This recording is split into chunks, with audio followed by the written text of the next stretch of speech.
I don't let Yeah. them do things that make me not like them. Yes! Okay, unpack that. That's hilarious because it's so true.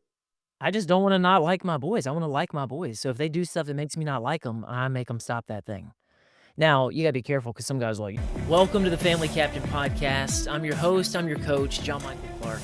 On this show, we help Christian husbands grow in family leadership and sex and marriage. So if you believe that Jesus is king, and you want to lead your family with strength and love, and you want frequency and freedom in your sex life, then you're in the right place. We're going to help you build an incredible family culture where God is glorified and your family is blessed by your strong, loving leadership. Gentlemen, welcome to the Family Captain Podcast. I'm your co-host, Chris Farrell. This show is designed to help you become the greatest man your wife and your kids have ever known. Mr. John Michael Clark, my man, where are we taking the brothers today? What's up, brother? We are talking to the family captains today about leading their sons. How do we disciple our boys to men? Like that R&B group, but That's right, slightly Boys to different. Men. Yeah. Yes, yes. Okay, JM, today, man, yes, that is exactly where we're going. But before we get into any of this, I want to start personal with you and your household. You have 3 sons. So tell us, man, like tell us about your 3 sons, their names, their ages, their personalities. Hit me. My boys are awesome. I love my sons. I'm super proud of my sons. I'm super thankful for my sons. I've got the 3 boys, Elijah Fain, age 17, Brock William, age 14, about to be 15, Hudson James, age 10, about to be 11 later this week. Let's So, go. it's a party. We have a good time around here. I think I've said that before. Natalie says she feels like she lives in a frat house. After dinner is one of my favorite times. We have a good time. I got the boys rocking out to, Michael Bolton, Oh, nice. like, ironically, but, like, we have a blast, and we're super extra, and we sing, "Said I loved you, but I lied." And they're like, "What is this?" And then after a few Oh, nights, we're, it's like, cleaning the amazing. kitchen, and we're just letting it rip. So, Yes, it's yeah, we have a good. good time. We like to throw down, and they also love the Michael Bolton music video. He's in, like, Dude, that full is denim, so denim shirt, denim jeans, shirt unbuttoned, like, halfway with his long, early '90s right. perm hair. Yes. It's like there's horses and fire and beach and him standing on a rock hitting this number, which was like a standard standard music video move The whole back then. David So, Bowie anyway, vibe. Oh my god. um, my boys are super fun, and I love Yeah. them, and they love the Lord, and I'm just very thankful for them. 'Em. They're manly boys, they're honorable boys. I'm looking forward to them as men as well. Like, I like them a lot. They're my favorite kids in the world.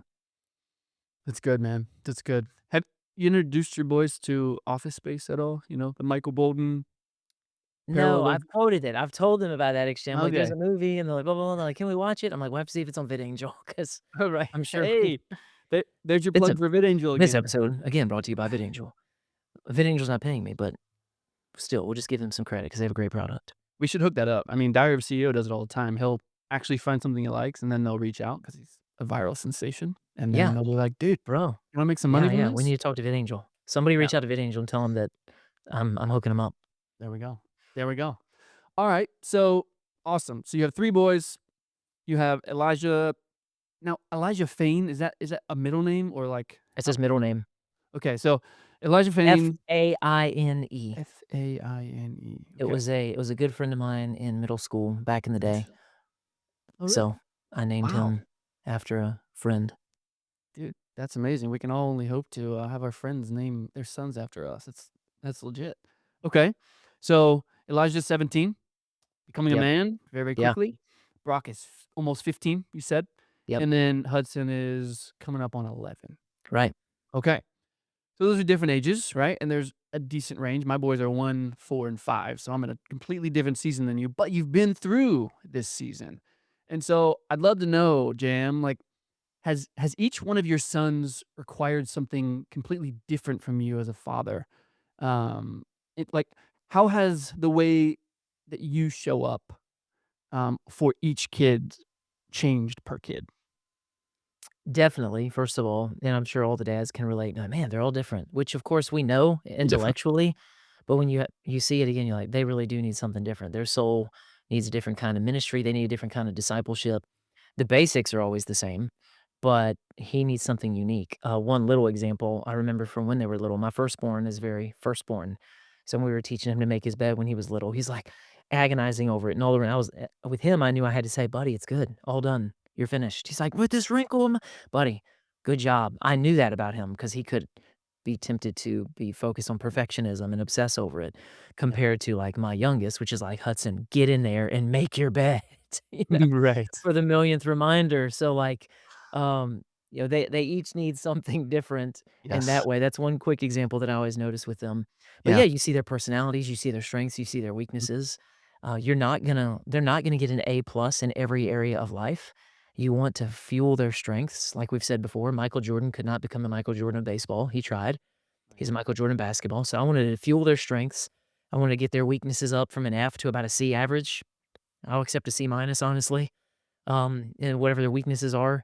And yeah, not character things. Those all have to be airtight, super strong. But in general, like how did the Lord build this boy? What did he prepare him for? We need to Yeah. get him up to some basic competencies. But yeah, you're looking at each kid. You're watching each child, not just with sons, with daughters as well, of course, all this applies. Yeah. And yeah, thankfully I have an awesome first officer. And Natalie is wonderful and very helpful and giving her thoughts on like, "Hey, I think Brock needs this. I think Hudson needs Mm. this. I think Elijah Fane could use some of this." I'm like, "Yep, praise God for her wisdom and her insight in those areas too." Yeah. I'm curious, do you discipline them all the same? Because I know in my experience, as I went through the phase of spanking our kids, I was just like, you know what? It seems like the middle is really broken by this spanking, not in a way that's super helpful. And so it was very, very different for me as far as each of them in discipline. So do you discipline them differently as well? And if so, how? Definitely spanked all of them. Yeah. I haven't spanked Hudson. I don't remember the last time I spanked Hudson. Mm. So he's older now. He's like I said, he's about to be 11. Right. So, there comes a time where it seems like diminishing returns. They still need discipline, Yeah. Oh, but, 100%. spanking's important, but I think it's more important the younger they are. Now, like, I'm quick to wall sit, I'm quick to take away things that would be important to them. Right. So, if Hudson did something, it'd be depending on what the infraction is too. "Hey, wall sit," boom, just instant, just want it to right away, or, "Go hold push-up position." I'll say, "Go hold my floor down," or "Go hold my wall up." And so they just know what that is, and it's not a big back and forth. "Hey, quit mouthing to your brother," and then one of them says another thing. I'm like, Right. "You lost your mind. You disobeyed me." Like, before, you were just being a fool with your brother, but now you Mhm. disobeyed me. That's a whole 'nother category. So, a discipline, a consequence, or, "Hey, you're not getting the thing, or you're not doing the thing." Thankfully, my oldest, there's really not much I have to do there anymore. Yeah. I can't think of any kinda discipline I've had to bring to him anytime in recent history. Really? Yeah, and my middle son, with him, it's, I can pretty much just go into explanation. "Son, what are you doing?" Like, I can reason with them, like, Yeah. "What on earth? You're back talking to your mama." Right. "Well, I just thought blah, blah, blah, blah." But no, and I can walk them through it, and they'll be humble, and they won't just double down and triple down and quadruple Mhm. down, thankfully. Like, I'm not putting them into a trap either. Like, Yeah. I'm fair. I am firm, but I am fair. I will always be fair with them. So I don't, just like in with anybody, like, somebody Yeah. misspeaks, I'm not, "Oh, no, you said," like, "No, I'll let you walk it back, that's fine." Like, we Yeah. can all make mistakes, so I'm patient whenever I'm disciplining them, so I think they know that they're gonna get a fair hearing, so I think that helps them to be reasonable as well. But, yeah, thankfully, man, like, they're good boys, like, we don't have God has been good to us, and, like, we don't have some massive rebellion on our Mhm. hands. So, like, in that sense, it's very easy. So we're Yeah. very blessed. Yeah. I wanna I wanna zoom in a little bit on I mean, you just said something not a lot of guys can say. Your 17-year-old, you cannot remember the last time you had to, like, discipline him, right? And so, with that being said, let's talk about the boys you're building and the leader you've had to build around that. What are the non-negotiables for your household? Um, because it's like I'm sure there were non-negotiables that have built who Elijah is now as a 17-year-old. But what are the non-negotiables that have always existed in your home? Well, our family values, mark those. Family value number 1 is we love and follow Jesus no matter what. So that's what I always come back to is like, what's the most important thing? Like, you gotta love God for real, for real. And if you don't, no amount of programmatic discipleship is gonna make a difference because you're just gonna inoculate your kids with the dead thing So good. so that they are resistant to the living thing, which I've seen happen, because that's how some vaccines work. Mhm. Um, I don't know. That's what Dr. Fauci told me anyway. And whatever he says Dr. is true. Fauci, yes, exactly. Um, but yeah, I think, like, that's how some vaccines work. They give you, like, a version of the dead thing, and then if the living thing ever shows up, it's like your body's like, "Oh, I can kinda recognize this. Maybe I'm wrong." All the virologists, all the, Fauci acolytes can help us out there in the comments. They will comment below for sure. Yeah, yeah, hopefully so. So, that's what I feel like I've seen in the body of Christ a lot of times is people who are focused on technicalities and formulas, and those have never been my strengths. So I always leaned into my strength, which was genuineness and my own walk with the Lord, which I just allowed to overflow. Like, they just get included in stuff. They come in the room and you're praying, and then they kind of like start to step out. I'm like, hey, buddy, come here, come pray with daddy. Just including them for a minute, or they're hearing daddy worship, or they're seeing daddy read his Bible. And I'm including that at family times and meals and, family meeting, one of our 6 sales. And, so those are the things that I think come across and have made the biggest impact because we have prayed for our sons and we have prayed that the Lord would really Yes. meet them and that Mm. they would not be riding on daddy and mama's faith. And I've told them that. Like, even when they were little, I would say, like, scary things to them like that, like, "Hey, like, you gotta love Jesus all by yourself. Mm. Daddy's love for Jesus can't make up for you loving Jesus. You have to love and follow God no matter what." And then, like, kinda make them like, "Whoa, I need to, like, know this God, not just know about him." Not like, "Oh, Christianity is a family tradition." No, no, no, no, no, no, no, no, no. Is it? Well, yeah, but, like, it's way more than that. Like, every single one of us has to answer to him and love him and follow him for ourselves.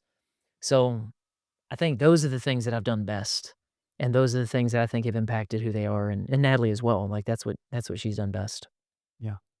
So a non-negotiable is following King Jesus for real. He's this like, his word is the standard, like, that's the final. It's not, "What do I think?" or "What does this person think?" or "What does that person think?" It's, I have sought to, and this is the vision descriptor I've used for our family for a long time, we want to live like a family who dropped out of heaven into a field with only a Bible and the Holy Spirit, has been our, one of our things that I'll reference every now and then, and I don't think I've done that perfectly, but I've sought to do it faithfully and genuinely, and that's the thing that I think is the most important thing. And that impacts everything else, of course. Yeah.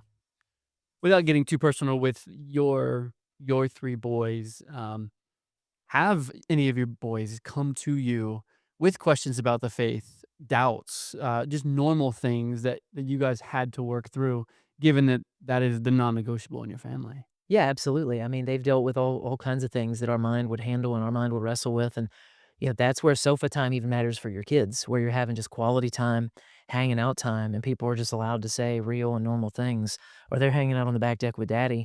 Daddy's smoking a cigar, we got worship music going, and just good conversations are flowing around, and one of the boys is like, sometimes I get freaked out when I think about eternity." I'm just like, "Yeah, buddy, tell me about that." You're like, you know what's going on in that little head, and you want it out. Like, you don't wanna be like, "Stuff it down, stuff it down." No, no, no, no, no. Yeah. We're not afraid of anything. Yeah. We're not afraid of anything because our God has answers for everything. Tell me about, which just doesn't make any sense, and, like, how could it go forever? And then it's, and it got, like, kind of a, bro, who hasn't gone there mentally? Like, Right. but he thinks he's the only person in the world, and he thinks he's, like, a bad Christian because his Yeah. brain is giving him trouble. So, Yeah. daddy's able to be like, "Buddy, you know what? Daddy used to be freaked out by that too," and daddy's actually had, like, I explained stuff to them, like, there were probably, like, 4 or 5 times in my life where I don't know what else to call it except, like, an internal freak attack. Mhm. 45 seconds, okay? Okay. But it was so extreme, you wouldn't have looked at me and noticed it. I mean, you might have noticed, like, "Jam, you good? You zoned out?" But internally, bro, the panic and the fear and the terror of, like, some existential eternity thing, Yeah. it was so overwhelming. If someone had walked in the room and put a gun to my head in that moment, I would have not been more distracted by that person with that firearm. Wow. And that sounds unbelievable, but it was a reality. Yeah. And I was just like, "What on earth?" And then as soon as it was over with, I'm like, "That's the stupidest thing in the world. Lord, I love you. I know you. I trust you. Mhm. Like, there's plenty of things I can't figure out." The Lord Yeah. ended up solving that for me one night, minding my own business, reading my Bible, not even looking for answers there, and the Lord used Psalm 131 to bless me and basically tell me there's some things out of your jurisdiction, and you need to not meditate in the way you've been meditating on certain things, and it's not a prescription for everybody, but it was a word from the Lord for me at that right time, but help me. But I'm sharing that real talk with my son. "Hey, buddy, this little piece of meat between my ears, like, the scriptures say that God has placed eternity in the heart of man, not in the brain of man. Mhm. So, in our heart, we can know something is true, and our mind can still have a hard time with it. There are plenty of Yes. mysteries in the faith, but that's real. Like, that's an Yeah. example of real conversations that they have with their father, and then I bring them back to the truth, and I bring them back to the goodness of God, and I remind them that God is big, that God is faithful. I remind them, "Hey, remember what Jesus said. Why would you tell them what he said?" Well, because that's where faith comes from. Faith comes from hearing the word of God. Jesus said that he goes to prepare a place for us, and he said, "If it wasn't true, I would have told you." So, like, but if you don't have the word in you, the word can't come out of you. And then your kids ask good questions, and you're like, "Oh, good question, son," you know? And if you don't have Yeah. any real experience where you've walked through that, then you're just kinda like, "I don't know, we'll talk to Pastor Bob. Hey, Bob, my son's got questions. Bro, you Mm. better get in your prayer closet, get in your word, and get some answers because you need a living faith, first of all, that you Yes. can then share with him." So, I don't remember what the original question was, but that's where I ended up. Well, I was just asking if your boys had questions about the faith, given that There we go. given Yeah. that the non-negotiable is we follow King Jesus for real, for real. I was like, well, have your boys expressed Oh, doubts yeah. about the But faith? but And from day it one, I've sounds like it. shown them how Yeah. every other religion is a ridiculous demonic joke. So Mm. I've always been deliberate with that. I never wanted them to be like, "Well, we're Christians, and we think we're right, but they think this and they think they're right." I've showed them from day one why every other religion is demonic, idiotic, and man-made, Yeah. and I've been able to do so with logic and clarity, of course, and truth and historical accuracy and be like, "Hey, our religion wasn't started by a pedophile. Hey, Jesus didn't write the whole Bible, unlike some other founders of their religion, like, and here's this cult, and here's why it's a cult. Every other religion would have been made by man because man gets to be the hero in every other religion. He earns his salvation, he accomplishes the thing, and ours, we accomplish nothing. Jesus gets all the glory. The mechanism of salvation is Mm. logical. There is a Yes. mechanism for your salvation. The blood of Christ, his substitution, like, there is a salvation mechanism. In other religions, like, "Did you do enough? I hope so. Well, our God's merciful, so we'll see on the." No, no, no, no. There's a plain mechanism, the cross and the blood and faith and grace. So I've shown them all those things from day one, so they were never like, Mm. "I don't know." And then stuff like other stuff, like, "What about dinosaurs, and what about monkeys?" And I'm just like, "You didn't come from a monkey. Adam was a real man. He's not a man who evolved into some critter. Paul thought he was a real man. Jesus thought he was a real man because he was a real man." How long ago? I don't know exactly. I think about 6,000 years ago. But all I know is I'm gonna wake up and follow Jesus tomorrow, and at the end, he's gonna sort everything out. So they see that their father's not afraid to answer difficult questions, but I'm also not afraid to say, "I don't know," to some things that don't matter as much, Right. and they also see fruit, and they also see power. They see prayers answered in their lives and in our family. They see the love of God, they experience the presence of God. So, that goes a long way. I forget the quote.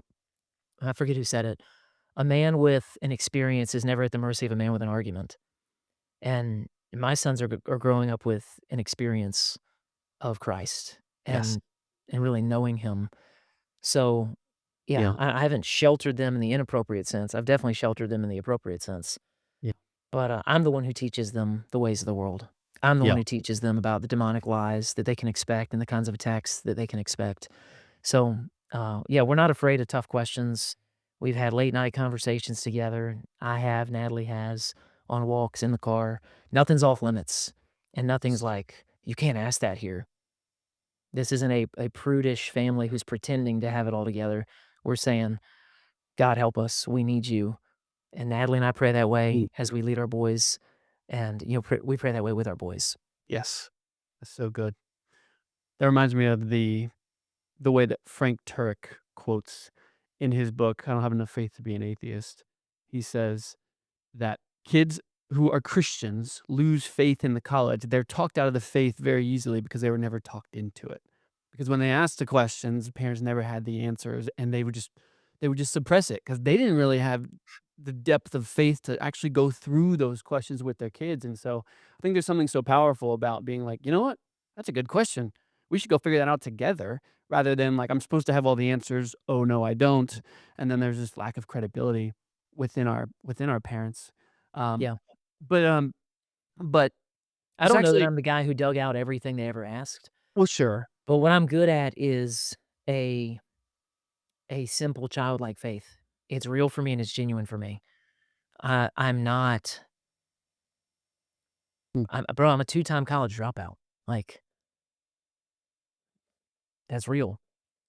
But what are you good at? I'm good at real childlike faith. I'm good at really believing the Bible, but it's not a naivete. It's not like a it's not an ignorance.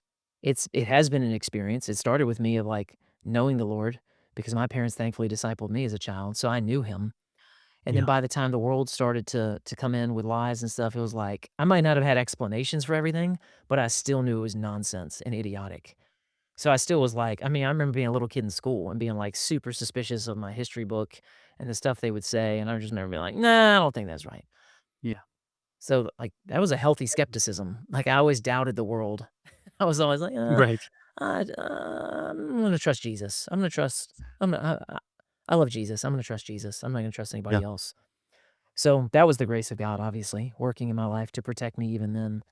But I think I've been good with that with the boys, and they see that it's not a head buried in the sand. They don't Yeah. see daddy as like, "Whoa, whoa, whoa, no, don't look over there, don't look over there." But Sure. they do see a conviction that comes out of a real relationship, Mm. and I think that has helped them, and I think they have developed they're developing that on their own. Like, they are some Jesus-loving, demon-mocking young men, and I like that. I like mocking, uh, Satan and all of his demonic, perversions. Yeah. Yeah. Well, speaking of real, I wanna go somewhere real here because it's been said many times that us as fathers, we are the closest reflection of Christ the Father to our kids until they actually have a real relationship with Him, and that's a lot of pressure. It's a ton of pressure, and, but what's so devastating, and I've experienced it in my own life, is to think about like, "Hey, I wanna introduce you to this Jesus." But I can be so angry with my boys, man. It's like, I'm not an angry guy, but jam, my boys can send me. I mean, What is send me. when? Like, what is it about them? What do they do? When okay, I'll actually give you an example. So, I'm wrapping up my workday in my office just a few days ago, and my wife's putting dinner on the table, and I'm headed down the steps, and I hear my 5-year-old boy yell at my wife. Yells at her, and he's like, "I said no mayonnaise, bro." Mm, mm. Like, every part in me just wanted to rip him out of that chair and body slam him, but of course I didn't do that. So the Um, anger is disrespect to mama? oh, Is oh, that, like, the key is that the thing? It's not just like they're just oh, playing and being yes. boys and you're Well, like, "Ugh." so there's probably 2 parts. 1, it's disrespect to mom, and 2, if I'm just being honest, it's if they're acting crazy, it's a reflection of me in a way, and so there's a little bit of shame of, like, how did we get here? You know? Like, how would I allow him to respond that way? Now he's 5, so I know he's in training. I know that. Um, so the question to you, being a man with 3 boys who they're good boys, like, we all wanna say that our 17-year-old, "Hey, he's a good boy, he's responsible," and our 15 and our 11-year-old, and so Jay, I'm like, why do good fathers get so angry at their sons? Like, I we think we love get these angry boys, man. I think one of them I think all of us can relate to is when they disrespect their mama. Yeah, well, I yeah, mean, I can relate to, there's like, that. that's the thing that will pull up the most anger from me the most quickly. Yeah. Uh, Natalie will say, "Michael's the most patient man in the world." She would say that. I've heard Mm, her say that to others about me. So that's what she says, not me. And mhm. still, like, what's gonna burn through that entire wick of patience the Mm. fastest? Them being disrespectful to mama. Have you seen those reels videos of, like, moms and kids plotted against dad, and they, like, set up a hidden camera, and Yes, they what are you talking prepared? Oh my And so the gosh. dad's sitting there on the sofa, and, like, the mom's like, "Baby, come on down for a blah, blah, blah, or come clean up the living room." They're like, "Shut up, mom!" And the dad's like have you seen all those? Oh, yeah, dude. Oh, yeah. Natalie sent 'em to me, I'm like, "Don't y'all ever do that to me." Like, Oh my I'll kill gosh. him before you can stop me, potentially. I probably wouldn't. Yes. I would very much be like the, I know, I know, because plenty of guys pause Where's too. the hidden camera, right? Yeah. They're like, "Yeah, yeah." I mean, because that's what I would be. I'd be like, "Where's the hidden camera?" "Oh, it's Yes. over there, daddy. Don't you ever do that again." Yeah. And they're like kind of chuckling. I'd be like, "Hey, daddy's not chuckling. It's not funny. We don't play that Mm, game. Don't ever do that again. You don't mhm. ever do that again." "Yes, sir. Ha ha ha. Okay, we dodged it." But that's how I would play that.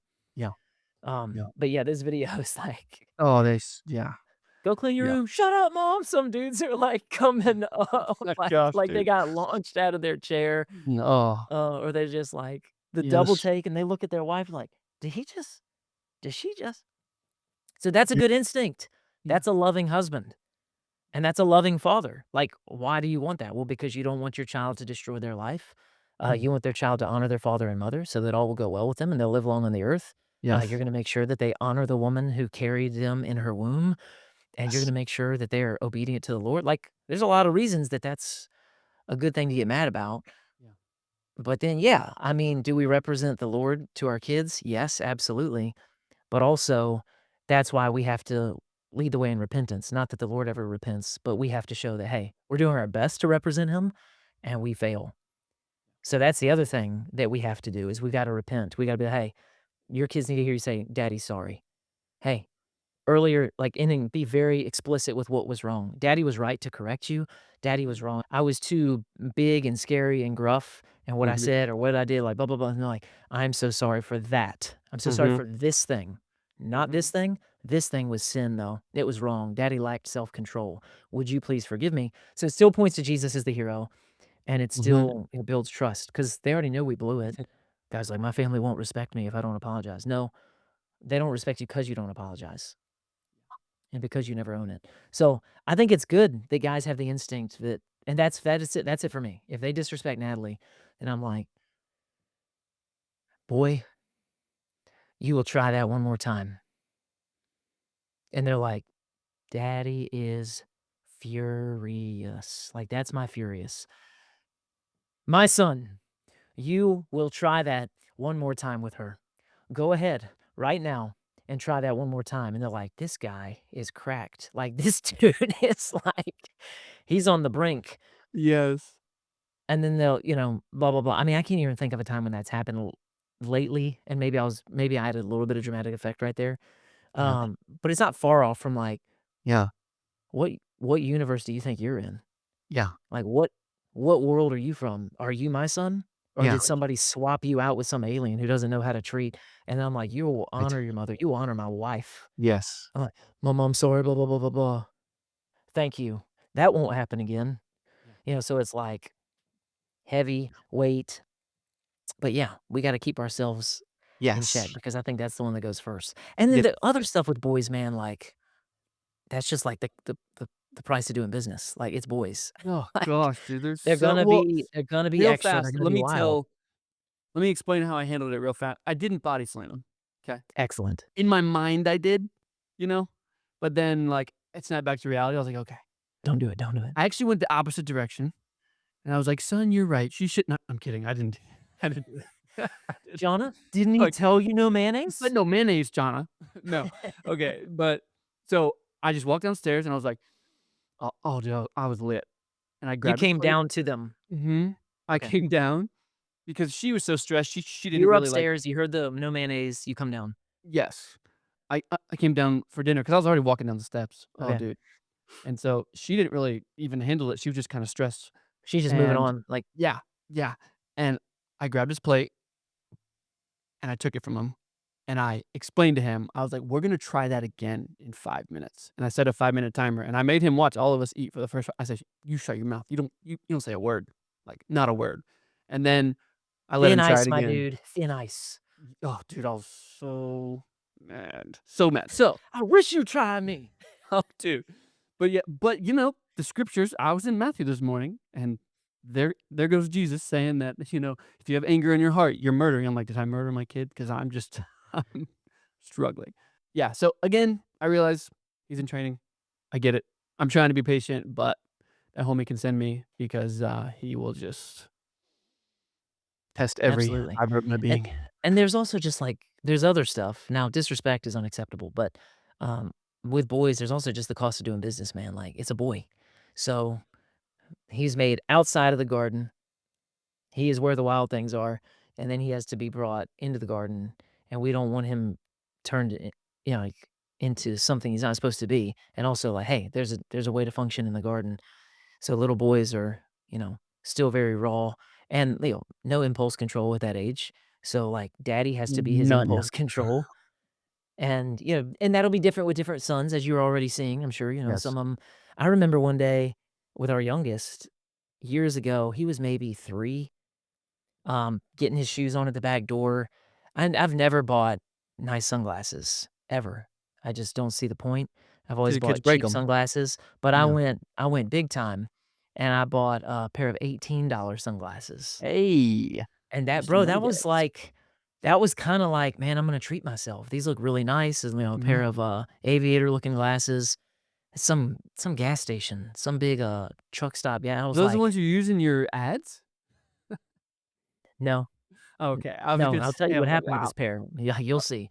Okay, So, but alright. I'm like it was like, "Man, you know what? I'm gonna splurge, and I'm gonna buy myself," which isn't something that I did or I was able to do, frankly, but I was like, "You know what? A little bit of a sacrifice, but I'm gonna do it and get myself a nice pair of sunglasses." And some guys are like, "That's not a nice pair of sunglasses." But for me, it was an upgrade. Anyway, they're, like, on top of my head. Back door, mudroom, helping Hudson, my youngest, like, get out the door and stuff. They slip off of my head and hit the floor. They had just hit the floor, and Hudson stomped them like it was a spider instantaneously. I mean, they just go boom, and he j What? impulse, How old just was he? just How old was he? like 3 or 4. Impulse. Yeah, maybe probably 4 years old.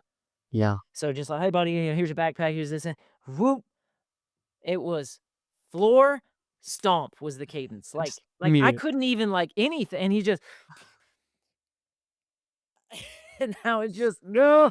Oh my I said, gosh. "Natalie, you need to take him and you need to spank him right now. I cannot be the one to spank him right now." She's like, That "What is happened?" so I said, funny. "My," and I explained everything to her, and she was angry, and I was like, "Get him, get him, Get him.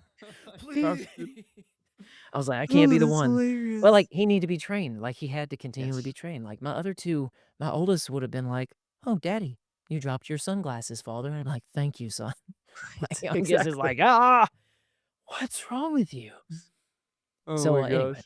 they're all different, Yes. you're right, and they all Yes, need they are. different things at different times. They are very different. Now, we've talked about, some anger and some things, but there are some also some funny things, it's like, a few weeks ago, I was tucking my 5-year-old into bed, and I was really intense with him beforehand because he lost his toothbrush, of course, right?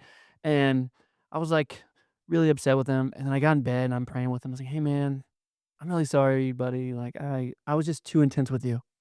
Promise you, dude." He looks me square in the eye, and he goes, "It's okay, daddy. We'll do better tomorrow," and pats me on the head. Just like, oh my gosh. Like, what do you even do? What do you even That's do? awesome. Dude, it's just That's awesome. so they do funny things It's a and, good life. you start to grow a liking for them. But you actually Absolutely. said something very interesting. You've said in the past, what do you say? I don't want my boys to do things. I don't let Yeah. them do things that make me not like them. Yes. Okay. Unpack that. That's hilarious because it's so true. The Family Captain is all about helping Christian husbands to build an incredible marriage and family culture. It's self-leadership, it's family leadership, it's sex and marriage, all made practical so husbands, wives, and children can enjoy God's best and truly thrive. It's one thing to believe that Christians should have the best marriages and sex lives. It's another thing to know how to make it all happen. But inside our Family Captain Elite coaching program, that's exactly what you're going to learn. In the Family Captain Elite, men are not only equipped with the conviction to act, but also with the wisdom to navigate their exact situations. And they get a clear, practical path to get them the incredible fruit that they're after. So, if you want to take your marriage and family culture from just fine to incredible, then go to thefamilycaptain.com and book a free assessment call to see if the Family Captain Elite program really is a good fit for you. That's thefamilycaptain.com. Family leadership is a high calling for your life. So what are you waiting for?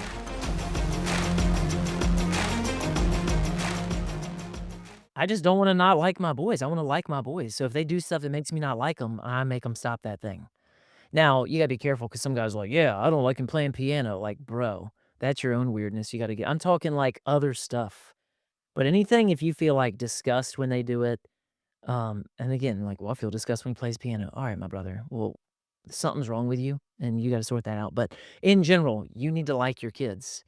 It is what's good for you and liking them is good for them. It's good that their parents need to like them instead of, like, encourage individuality at all costs. Like, this is a silly example because I can't think of others. But, like, years ago, my boys would do the SpongeBob laugh thing. I'm not even gonna do it because I hate it so much. But they did that, like, once or twice, and I, like, locked eyes, like, life moment, like, come to Jesus kinda moment, and I say, "Hey, hey, look at me, look at me, look at me. All 3 of you or all both of you. You're never allowed to do that ever again." And they, like, thought it was funny, like, "What?" I was like, "Hey, daddy hates it so much, and I will not allow you to do it. It is against the rules. You will not do that in my home. You will not do that as my sons. I hate it." And Natalie's, like, kinda laughing. I'm like, "Everybody can laugh? Do you understand?" And they're like, "Yes, sir." I'm like, I don't know why, I hated it so much. I Yeah. felt disgust when they did it, Yeah. and I was like, "You can't do that, because I wanna like them, and I like my sons a lot. I love them. They're the Yeah. coolest, they're the best, they're my favorite. But, yeah, I think parents, not just your sons, your daughters, like, make sure that they're kids that you like, and they will be, like, it hasn't been that hard to do, Right. but, yeah, I'm not gonna let them become kids that I don't like or kids who I think, like, they're annoying or disrespectful or all these other things, like, I'm making sure that I'm shaping them as kid because if I like them, everybody's gonna like them. Yeah. I'm making kids that adults will enjoy being around. This isn't children are seen and not heard kinda thing. Um, but this is very much like, "Hey, adults should enjoy my kids. Other Yeah. adults should enjoy being around my kids," and not just be like, "Ugh, the Clarks are here." Like, Yeah. when they're littler, that's more difficult, but that's the 100%. principle. Like, make sure that you like your kids, others will like your kids as well. People should like your kids. It would not be good for your kids if people don't like them. Yeah. "Well, my kids are just blah, blah, blah." If nobody likes your kids but you, like, something's off here. It's People true. like my kids. Yeah. People compliment my kids. Like, "You got Yeah. the best boys," blah, blah. I'm like, "I love them. 'Em. They're great. They're a blessing. They're wild. They're still boys." Yeah. And yes, they're studs. I'm proud of them. I would say people like most of my kids, but there's 6 of them, so, I mean, You got a the odds lot. aren't Like, necessarily the with odds are them. against you, brother. Big time. Chris, we like some of Okay. your kids, man. Right, right, like, half of them are great. Like, "Ooh, which Yeah. half? I don't know." Okay, there's a lot to unpack there. Before we do, were you aware, and this is crazy, were you aware that when you type in SpongeBob's address, Epstein Island pops up on the map? No, I don't know what you mean. Like, you put what is SpongeBob's address? Uh, I forget Pineapple what under the sea? no, Bikini Bottom something, right? Some number. If you Okay. type that into Google Maps or Google Earth, it will pull up Epstein Island. Isn't that Okay, I'm crazy? trying to understand the conspiracy. The conspiracy is that the Oh, makers of SpongeBob knew about Epstein Island and yes. deliberately used those coordinates as SpongeBob's address as kind of a wink and a nod because 'cause they're a Yes. bunch of demonic pedophiles. Yes. Gotcha. Isn't that wild? Like, Jesus is king, and I'm I so know. thankful I know. that there's a heaven for all who will repent and come to the blood, and I'm so thankful that there's a hell. Yes. Yes. So I'm thankful true. for both. I want nobody to go to hell. I want everybody to repent and be saved by the blood, and for Mhm. those who don't, I'm thankful that there's a hell. Yeah. Yeah. Well, there's a whole conspiracy around SpongeBob, but I thought I'd bring that Okay. up because when you said that, maybe My that's where your instincts are hatred right. came for the laugh, because there's My something instincts demonic were right. behind it. There was maybe that's what it was, dude. Dude, maybe. You My never instincts know. were like I was like Holy Spirit was like, "No," and I was like, "No, Yeah. don't ever do that again." Okay. Like I said, there is a lot to unpack there, though, because when there are things that we don't like that our kids are doing, sometimes it wells up really fast and you Yeah. can kind of nip in the bud. Sometimes you flank on it and then you realize, crap, I shouldn't have flanked on that for so long because it's gotten out of hand. Mm, Okay. right. So let's talk about, that balance between strength and warmness and, trust and not shaming them. Because, Yeah. like, for instance, um, just a few weeks ago, I'm like sitting in a room and my son walks in and he literally puts on these butterfly wings, and he wants to frolic around the house. Now, instantly, I'm like, "That is not masculine. There is like no woman is gonna be like, wow, I want that to be my protector, provider, leader." Okay, How old is he? he's Which 5. one? Okay. Okay, same one. Yeah, yeah. We're still hitting the same one. Not Okay, 17. he's not 17. He's 5. But also on top of that, are you familiar with Bluey? That's the dogs. Bluey, yeah. So Bluey's a girl. I didn't know that. I thought Bluey was a boy. Right, Um, yeah, that was but surprising. Bluey has this really, really, like, June boy laugh, okay, even though she's a girl. Like, very, very feminine, like, high-pitched laugh, Well, she's and a he girl. yeah, and he's been doing that too. So imagine your 5-year-old Mm. frolicking around the house with the Bluey laugh and butterfly wings, and you're just like, "I've got to put an end to this, but I Yeah. also can't be a complete jerk." Yeah, don't be psycho overreactor, yeah. Yeah, so that kinda stuff, like, because 'cause they're just playing. Like, there's no he's not he's not effeminate, like, he's just playing and he doesn't he's got sisters. Like, he Yeah, he wouldn't have does. butterfly wings in his house if he didn't have sisters. I'm It's true. assuming that's Yes. somebody's fairy wings, and he's just like, "I'm playing." Like, sisters, I'm sure there's plenty of guys who like, "Dude, my sister dressed me up in her dresses, and I was her doll baby." Like, They okay, so there you go. yeah. And look, so that's why Chris is this way. Like, alright, That now is why. it all comes together. So, like, yeah, a bunch of that stuff's just no factor. It's just kids goofing off and being Yeah. silly. But as a dad, how do you make sure it's like, okay, well, how do we not encourage this for the next 5 years?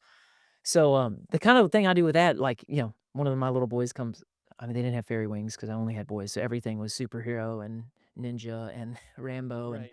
so that part was easy. But if they had, like, "Boy, what in the world? You ain't no fairy. You silly."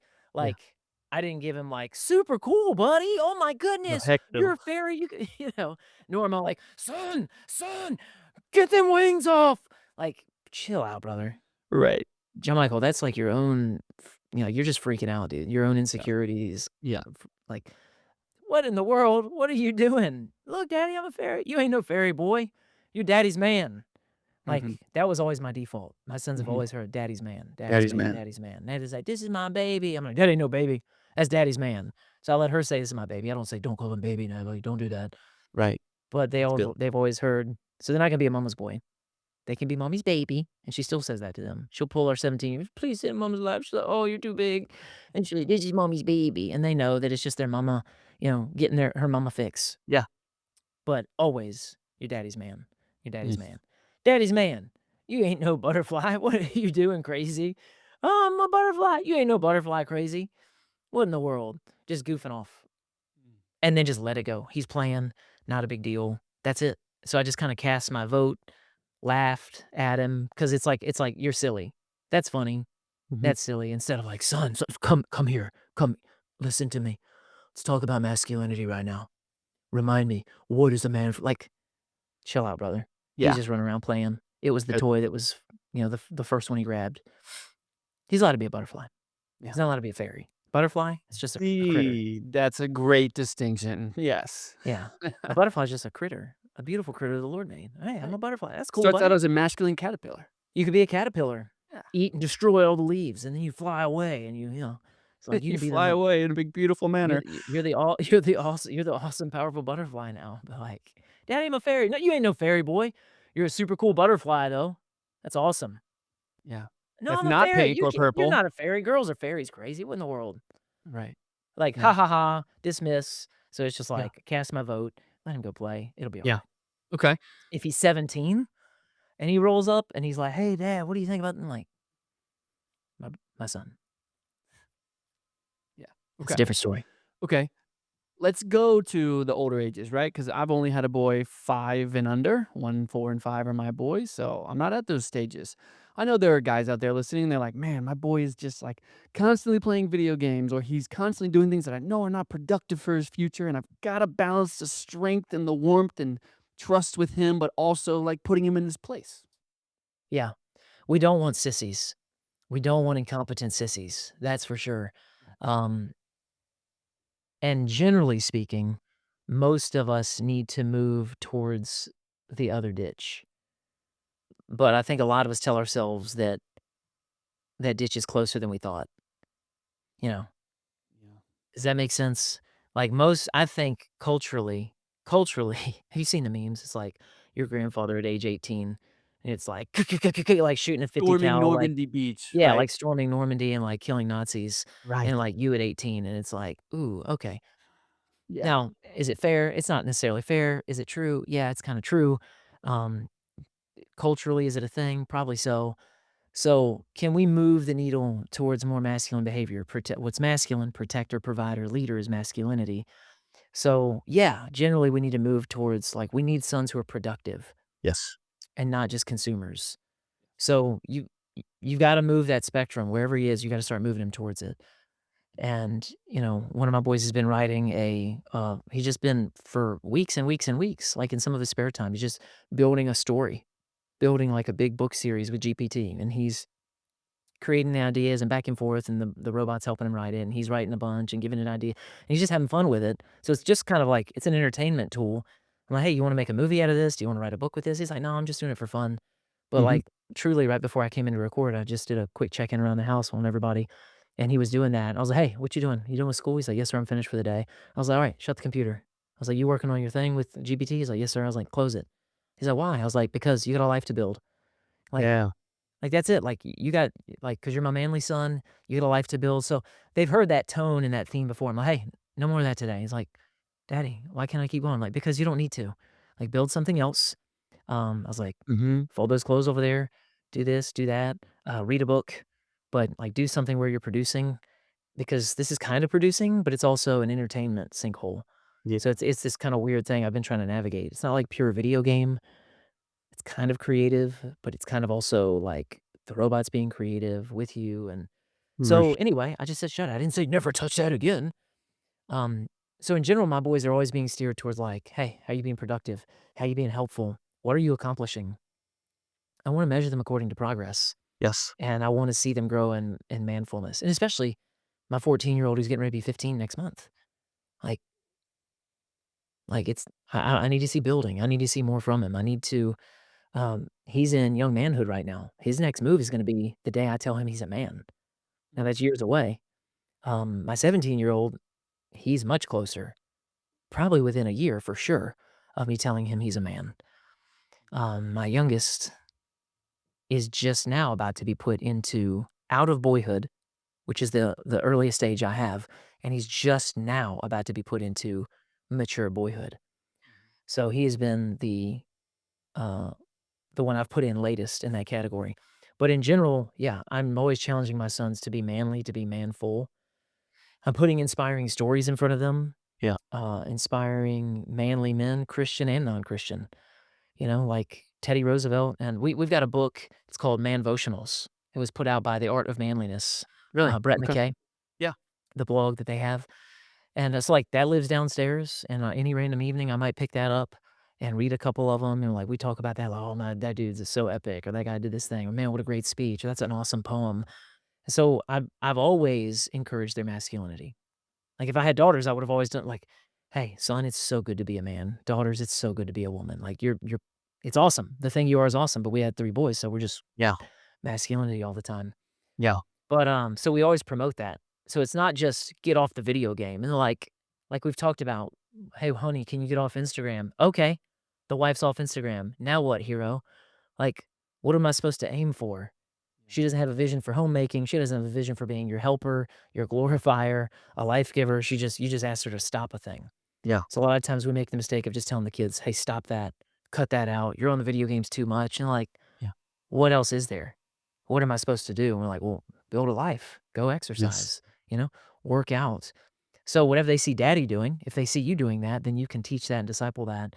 But yeah, we Yeah. don't want sissies, but I don't think we're exactly running the risk of being the Rambo side of the Yeah. ditch either. And I Yeah. think most of us can push that direction very safely. I wanna zoom in on, Brock and Elijah, 15 and 17, 'kay? About to be 15, yeah, in a Okay, month. all 3 of them are homeschooled. Yeah. What do they do with their time when they're done with school?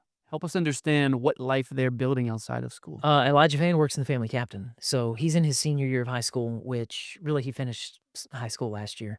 And we did this whole alternative college Christian thing. And he's been doing that this year. And he also works for the family captain. So his day is like half school, half family captain work anyway. Both of those older two, they work out every day. They roll jujitsu together. They do Muay Thai together. And like, I mean, I'll just randomly look out my office window and they're like kicking and punching each other in the backyard. Full pads. I have them. Like, Whoa. I'm not trying to get brain damage and like, so, so they love to train together. I mean, Brock this morning, I'm doing my morning routine. I shower, I hot tub, I cold plunge. I'm in the hot tub and Brock comes running around the house like, and he's just like, "What you doing, buddy?" He's like warming up and he went out for a run. Wow. So, um, yeah, that's their that's kinda their typical go-to stuff. Building Elijah and Brock. protectors there, man. Oh, absolutely, yeah, I mean, that's all been training, like, you need to Yeah. be a protector, you need to be able to fight, I want you to be able to Yes. defend yourself was my primary focus for them. So, they're both about to get their blue belt in jujitsu. That's Like, amazing. both of them will have their blue belt probably in the next 6 months, I'm guessing, it's up to their professor whenever he's gonna promote them. You call 'em professor if they're a black belt in jujitsu, Oh, so, really? Okay. Yeah. yeah. Didn't know that. And so their sensei. Bow to your sensei. Better your sensei. Better Bow your to your sensei. sensei. They read. That's why I told Brock, I was like, "Man, pick up a book, read." Right now, Hudson with Natalie is oh, you asked about the older two. Hudson with Natalie right now is reading, The Odyssey, like the actual original. But yeah, Brock during the day, probably some boredom in there. Yeah, I mean, they're not machines, but I don't wanna make it sound like, "Oh, from 3:30 to Right. 3:47, it's this," and then they're locked in, they're like robot no, they're not. Yeah. They're teenage boys. They're in the kitchen, Yeah. meandering around, looking to snack too close to dinner, Yup. and me or Natalie's like, "Boy, get out of the kitchen, we're gonna eat," like, all the things. Yes. Like, "I'm starving to death." Yeah, I know, we never feed you. Yeah, reading, training, hanging out, annoying each other, goofing off, boredom, some schoolwork. Mhm. Yeah, that's it. It's interesting when you were talking about your 15 and 17-year-old who train together and are rolling um, jujitsu and are being are being trained to be protectors. I want to bring this up to guys. I had no formal fighting training at all. I literally hired a professional fighter for 3 months to train me. I haven't trained since 2022, probably, bro.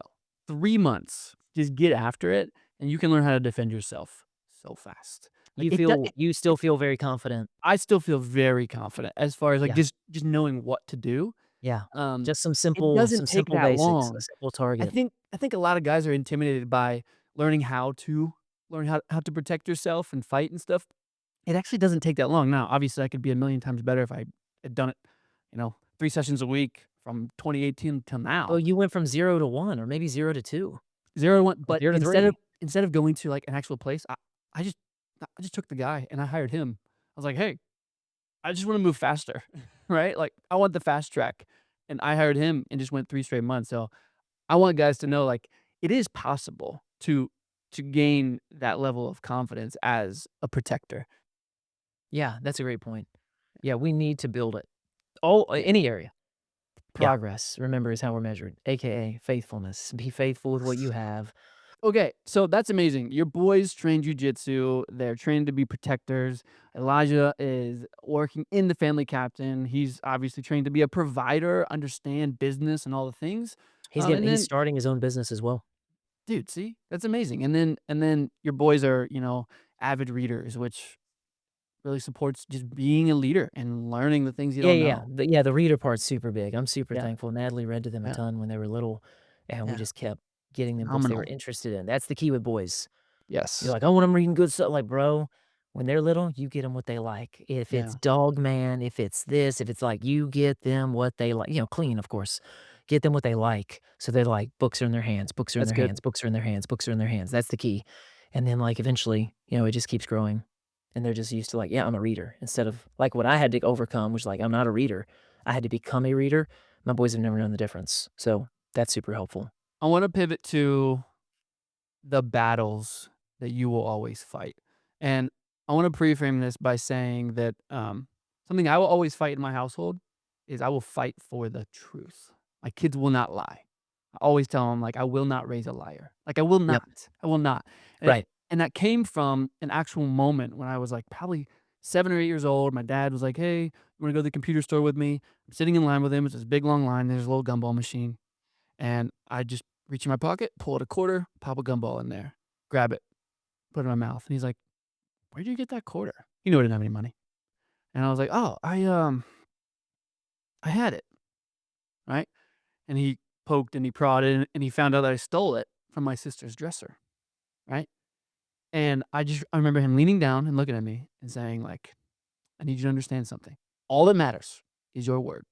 And I want to always be able to know that whatever comes out of your mouth is the truth. Like, I do not even have to guess." And what he shared with me that day was so powerful that I'm a 35-year-old.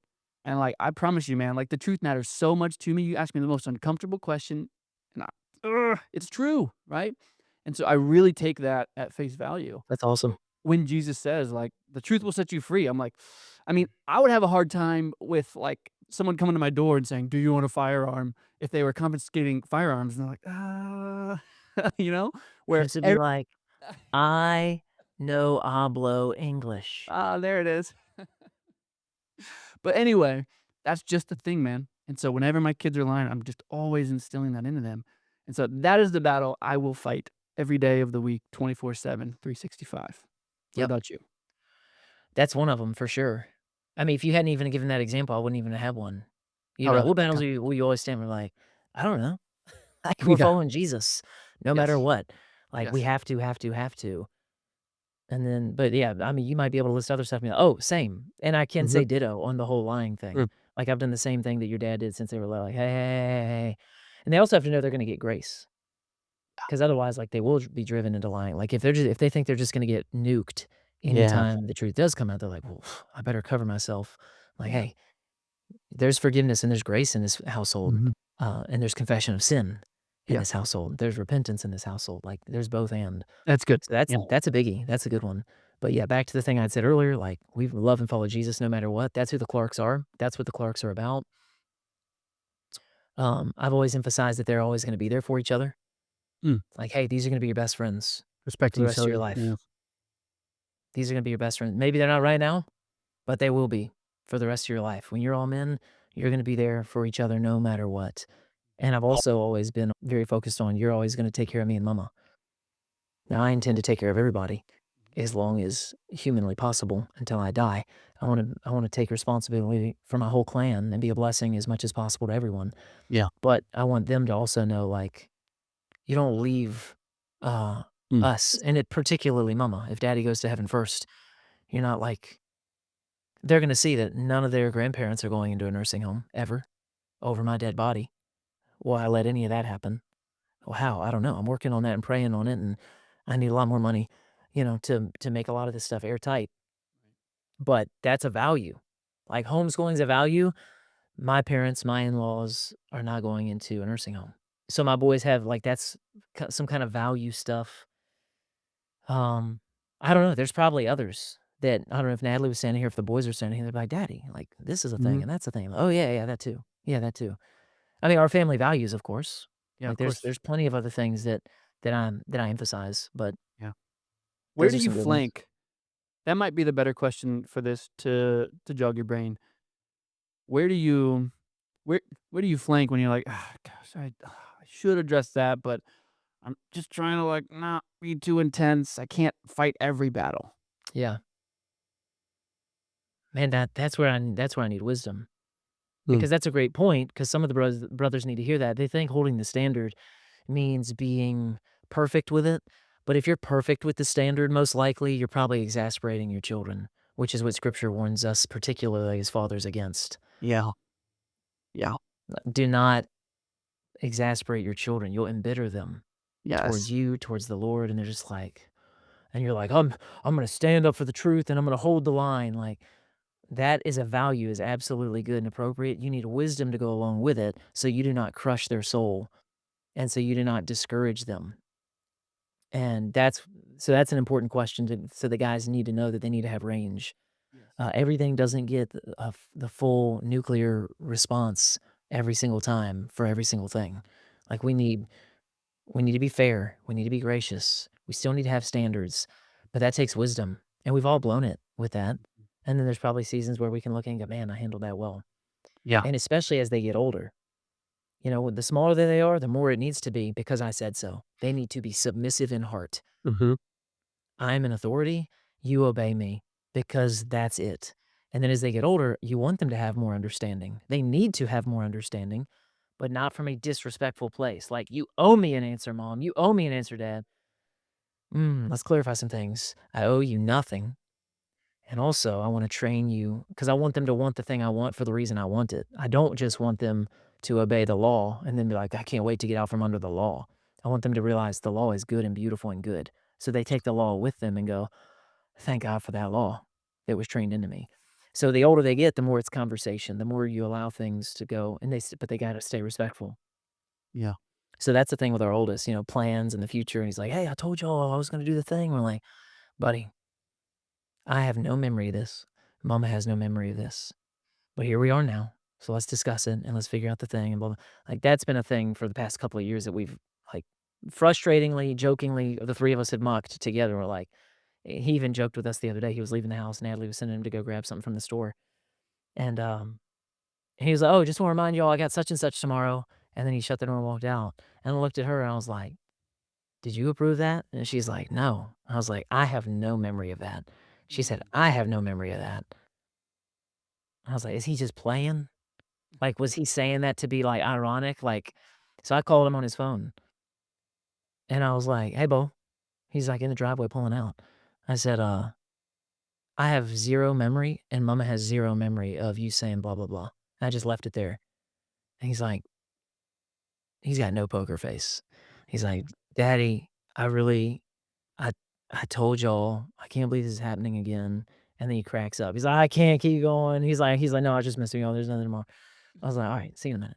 You Oh know? my gosh, that's Because, like, we've hilarious. had that friction so many times, Yeah. but you gotta navigate it because Yeah.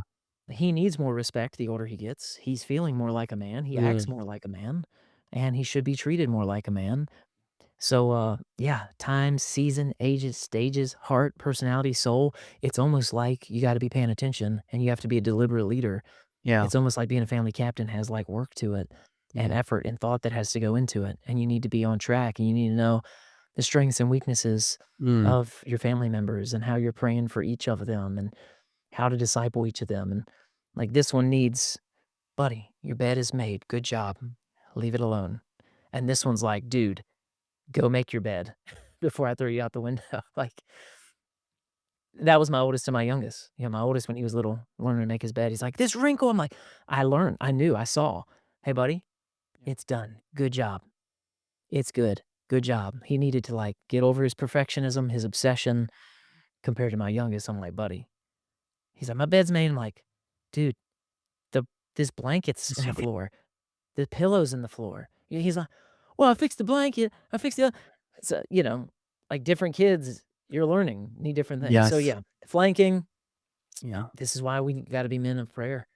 Yeah. This is we gotta be men of the word so that the Lord can really be maturing us and growing us. Yeah. I'm into that. I'm into that. This question just popped up in my head. When we lead our wives, they see that we are a natural authority, right? In a good and respectful way, but we are a natural authority. But sometimes it seems like our kids see that and they try and like, for instance, one of my kids would maybe like go to correct mom, you know, or like say something to the effect of like my daughter the other day, she goes, "Well, mom, I think you're just being prideful." I was like, "Whoa, whoa, whoa! You cannot do that." I don't even do that. I don't even do that. But Right. You wouldn't but just lead with no, that. no.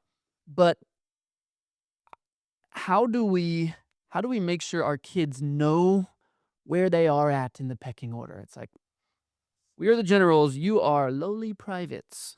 Okay? Yeah. And you would never see a private talk to a general or a commander the way that our kids talk to us. And so how do we instill that culture where they understand what the hierarchy is? Yeah, well, depending on what the infraction is depending on, like, what's like, the rules of combat? Like, if somebody's just start shooting at our boys with, like, an AK, they can't, like, just hit them with a drone strike. They have to, like, match force with force, which is super stupid, I think, by the way. Mhm. I didn't know Rules that. of engagement. Yeah, yeah, it's crazy, dude. I Like, didn't know that. they can't just, like, tank blast somebody. Huh. Like, they have to, like, match and slightly escalate fire. It's crazy. Yeah, You would news to think, me. like, it's war and, like, we can just kill and destroy our enemy. No. Like, "Hey, this is the best tool. Send it." So, I don't know if that's, the government trying to save money or them just trying to stay out of the news or what. Yeah. But anyway, so, yeah, I think the punishment needs to fit the crime. But, yeah, if one of my boys was like, "Mama, that's just you being prideful," that would be a that'd be like they just told her to shut up kinda moment. I'd be like, "What on earth? Oh, dude. Yeah. You do not correct her." "Well, I just think" nobody asked you, and you're not in authority over her. And Yes. if that's the concern you have for your mama, you go pray for her, Boom. but you will not speak to her that way. You submit to her. You can Yep. share with her what you feel. You can share with her that you feel angry, that you feel frustrated, that you feel discouraged, like, whatever, She probably Mhm. just told them something they didn't wanna hear, and they're like, "Well, I think you're being prideful." Like, what's the other Yeah. scenario it's gonna come out of? Yeah. I didn't get what I wanted, and I learned a new word the other day, so I'm gonna say mom's Right. being prideful now. Yeah, she was Yeah. very surprised when I corrected her. She was like, "Oh, like, I didn't know that was." I was like, "You even heard me say it. Where did you even get Right, what that?" are you doing? Yeah, Yeah. so that, again, adjustment made. I mean, I think you adjusted it, like, the Yeah. kids are experimenting, they're like, "Hey, does this work?" And they quickly find out the immune system of the family says, "That's a disease. That needs to go." And the immune system attacks it immediately, like, "Oh, I didn't know." Like, now you know. So that ain't coming back. So I think the way we respond to stuff, and again, we can be gracious once we realize, especially her heart behind it was like, "Oh, Mhm. I don't know, just saying something." Like, Mhm, mhm. "Okay, well, you don't correct mama. You don't correct daddy."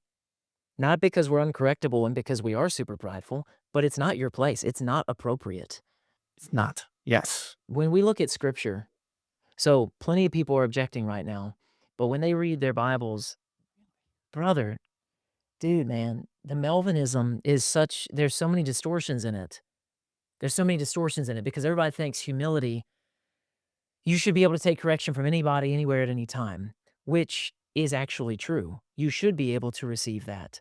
But that doesn't mean that it was appropriate the way the person gave it. So, should Jana in that moment be self introspective? Yes, sure. But should your daughter have spoken to her mother that way? Absolutely not. No way. So, that's what we're addressing. Yeah. And throughout scripture, that's what you see. You see extreme respect. The Bible is very, very respectful in hierarchy and authority, which is why it's such an easy thing to teach biblically how a wife should respect her husband. It's such a hard thing to hear because when you actually make it look like something, like a faithful Bible woman will be like, I agree. He is my head. Mhm. I agree. I am supposed to, I'm supposed to, I'm supposed to, the S word. I submit to him. I'm supposed to do that too. I agree. Like, okay, thank you for agreeing to the basic and ancient theology of the Word of God. Yeah. Now let's make it look like something on a Tuesday. Bro, now you've got World War III because, like, it was like they thought that was like the massive step of maturity to say that I acknowledge that this is the truth. Like, when the Lord didn't give us these truths to acknowledge them. He gave us these truths to obey them Yeah, to love them. because we're blessed in obeying them, by the way. Yes. Go obey this truth. So, yeah, man. All through scripture, how do people approach the kings? "O king, live forever." Mhm. If it pleases the king. Like, it's not just, "Hey, man, I really think you ought to blah, blah, blah, blah, blah." Even David, whenever he does, he pridefully Mhm. brings the census, is his boy Joab? Is that his number 2? Am I mixing my names up? Joab comes to him and he's like, instead of just being like, "David, this is so prideful, dude. This is so wicked. This is obviously just about your glory, and this is gonna be a strain on the people, and, like, you're not trying to honor the Lord." He didn't come at him like that. "O king, may your people be multiplied 1,000 times." Blah, blah, blah, like, reference, deference, but let the king not do this wicked thing. Like, he put something in front of it to show, "I'm submitted to you, and still Mhm. I'm bringing a concern." "Well, I think Mhm. we ought to just be able to bring the concern." Well, you think whatever you want, but one is more respectful than the other. So we can agree that respect is a spectrum as well. There's level 10 respect, and there's level 0, which would be disrespect. So my argument is that there's a spectrum, but Yes. what you see in scripture is extremely respectful. Extremely respectful. Sarah calls Abraham Lord. Well, that's Old Testament. Yeah, but your New Testament quotes it in reference to marriage. Are you saying it doesn't matter what I'm saying? By the way, no, I'm not actually saying that your wife has to call you Lord or that you have to call your husband Lord, but the fact that you have so much opposition to it is what you need to go deal with. So, two things. Number one, I wasn't saying that. Number two, if I was, what argument would you have against it? No, you don't have to call him Lord, I don't think. Right. I don't Anyway, the point is, it's inappropriate. It is Yeah. inappropriate for a child to speak to their parent that way, just Yes. like it's inappropriate to speak to a king or a president or a world leader. Well, they're a bunch of demonic pedophiles. Yes, they are. And also, we're going to honor the office in a particular way. Yes. We see Paul do that. Like he's talking to demonic pedophiles as he moves up through the Roman ranks. Literally, he's talking to demonic pedophiles, and he's pleading with them, and he's trying to present the gospel to them in a way that they're most likely to receive it. Like there's a way to Mm. speak to authority. So kids need to know that. Wives need to know that. Husbands need to know that. Everybody knows that when the police officer comes to your window. License registration. Yes, sir. Right away, sir. Absolutely, sir. Hope you're having a good day. Like honor, respect, fear. Did he earn that respect, Chris? Do you know the man? Now, I'm not gonna respect nobody. They got to earn my respect. I can tell you what. They roll up on my window, they gonna get respect Mm. because they're an authority over me in this role, in this particular function. Right. So Right. we understand respect everywhere else, but Yeah. household sometimes it gets off. Usually with kids, we understand respect too. Yes. Some of that was just a Yes. freebie. It's all free. No, I thought it All free was today. really good, and I think we made it very clear, son or daughter, doesn't matter, right? Those are the things we don't flank on, is Right, right, right. Yeah, disrespect to our wives. righteousness has gotta be dealt with all the Yes. time. Yeah, Sin issues of sin and 100%. righteousness are not like, "Oh, let's walk it through this with some patience, let's compromise temporarily." No, no, no, no, no, no, no, no. Anything with sin or unrighteousness and righteousness, none of those are negotiable. Yeah. Like, "Oh, my wife's kinda watching this, like, really awful demonic show and blah, blah, blah, and she wants me to watch it with her, so I think I'm gonna kinda, like, wean" No, no, no, no, no, no. Issues of sin and unrighteousness and like, that's over, it's done, like, Mhm. we don't have the right to flank on any of that. But other issues of like, I can play some long game on this, play some long game on that. Let me build capital. Let me walk in Mhm. wisdom, right thing at the right time. Absolutely. As we dock the ship on this episode, JM, I know a lot of guys that listen to the family captain are commuting. And I'm just thinking of that father who is gonna pull into his garage and turn this episode off and finish it up. And he wants to walk in and just look at his family through an entirely different lens. Because he usually walks in and he's critical or he's carrying stress from work. How can we end this episode and give him a lens to look through that is good and godly? Before I answer that, I have to tell Yeah. you that my boys are doing something in my house that's thumping, I can't hear and anything. this door keeps vibrating. Oh, dude, So, dude, dude. again, like, what are they doing? Who knows? I Maybe don't they're know. fighting. Training, training. I don't maybe they're training, but, Maybe like, that's you. life with boys, like, right before I go to record, I'm like, "Daddy's recording the podcast," so they Right. know, like, "Alright, this is, like they're allowed to still live here, Yeah. but, like, this is, like, also we'll keep all this in. Hey, boys! Hey, my men! What y'all doing? What's the thumping? What's the thumping?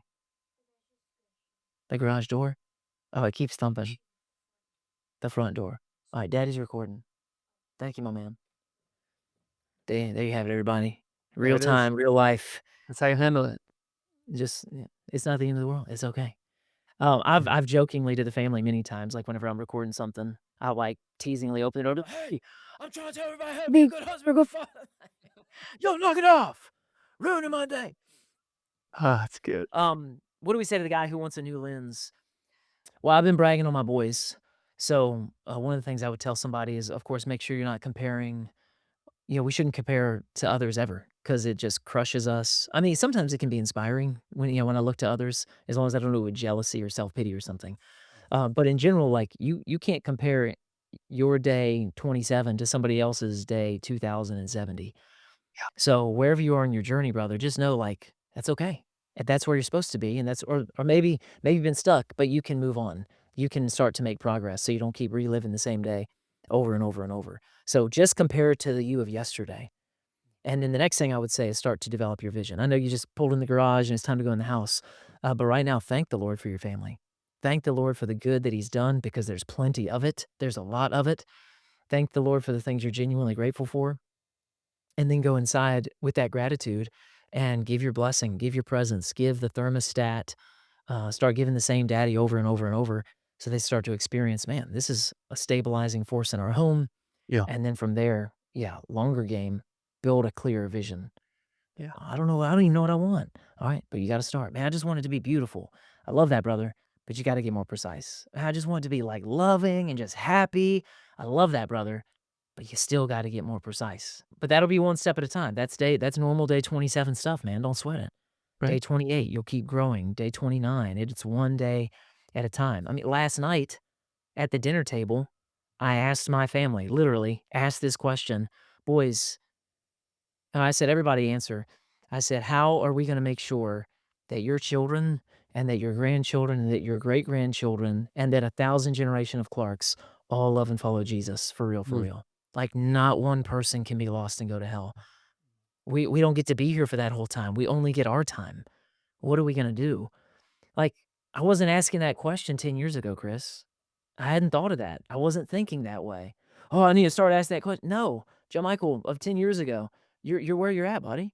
It's all good, man. You're going to build a day at a time and things are going to flow out of you at the right time as you keep pursuing growth. So compare your today to your yesterday. That's all you're allowed to compare to. Seek the Lord. He's going to lead you in progress. It's going to be fruitful, man. The Lord is going to bless your efforts. He is going to bless your effort and your faithfulness. As you work, as you depend upon Him and say, Lord, apart from you, I can do nothing. Help me with all this. I can't master tactics. I can't master anything. I need a master to lead me and guide me. The Lord will meet you in all that and He'll bless it.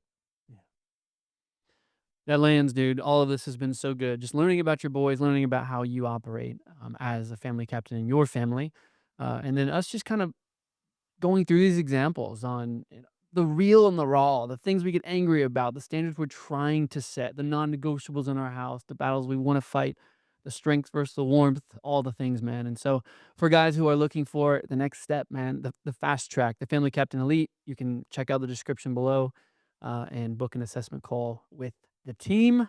Jam, this has been really really good, man. And I especially like at the very end when you were talking about that big question for your family. That might not be the question for the guy listening about to walk into his family, but I think it's a great way to say, "Hey, let's actually move our family and our vision in a direction that matters." And so, what will you do when you walk in and you see your family? Are you gonna be on your phone or are you gonna ditch your phone, right? Are you gonna say hi Yes. and critique everything? Or are you going to, "Hey, buddy, what's up? How was your day?" Yeah. All the decisions, I mean, they're endless, right? But there is a real contrast between being a family captain and just being a ghost. Yeah. Being adrift. Yeah. Yeah. Awesome, man. Till next time. Before you get out of that car in the garage, like and subscribe I love it. to the Yes. podcast. Yes. And then until next time, yes, continue. Go get after it, family captains. Go captain your ship. Thanks for listening to this episode of the Family Captain Podcast. Now go take some action and serve by leading well. Also subscribe, leave a review so more men can find the podcast and be helped. And if you're ready to take your growth to the next level and you'd like more support, check out thefamilycaptain.com for our resources that'll help you accelerate your journey. And until next time, go captain your ship.